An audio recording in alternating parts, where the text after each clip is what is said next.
Ce qu'on a vu dimanche dernier du côté du Texas, mais qu'on avait plus ou moins vu en Floride déjà pour le premier passage de la Formule 1 cette saison aux États-Unis, c'est un parterre de vedettes incroyable, un Brad Pitt qui fait un tour de piste avec Charles Leclerc, Brad Pitt qui est venu chercher des idées de scénario pour son film. Il n'a pas besoin de venir en Formule 1, il suffit de regarder Netflix, on peut en inventer des histoires sur, sur la Formule 1. Et je me dis finalement, en IndyCar, il y a autant de vedettes ou aux 500 miles, on peut retrouver l'équivalent. Je me trompe? Au 500 miles, oui. C'est vraiment le seul endroit, très honnêtement. C'est l'ère Netflix. Très franchement, la F1 connaît une croissance énorme aux États-Unis grâce à ce que Netflix a conçu. Ça a été, on m'en parle tous les jours, très honnêtement. À chaque fois que je rencontre quelqu'un aujourd'hui aux États-Unis, on me dit: Ah oui, la F1, je suis parce que Netflix, c'était extraordinaire. Et voilà, c'est un super coup marketing pour eux. Ouais, j'aimerais bien savoir ton idée parce que on voit bien que les dirigeants de la F1 veulent faire progresser l'audience de la Formule 1 aux États-Unis, mais toi qui connais ces deux publics, le public de la Formule 1 et celui de l'IndyCar, on sait que les Américains, ils sont, j'allais dire, c'est des spectateurs presque tactiles. Ils veulent être très près des voitures, des pilotes.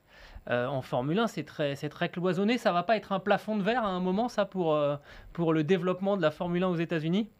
Agile, c'est une bonne question parce que je pense Merci. il y a deux, il y a deux types il y a deux types de fans. Il y a les fans qui veulent toucher ce qui est intouchable.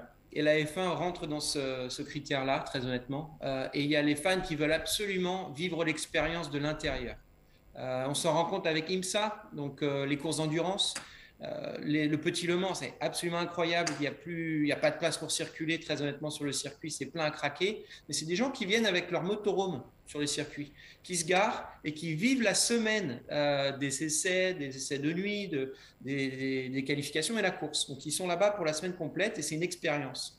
Ce qu'on a vu à Austin, c'est différent parce que les gens ont vraiment un accès limité. Mais par contre, ce que j'ai vu à Miami, c'est que les promoteurs de la course font un effort énorme pour que les gens vivent quelque chose d'extraordinaire. Et je dois dire que c'est ce qu'ils font très très bien en ce moment.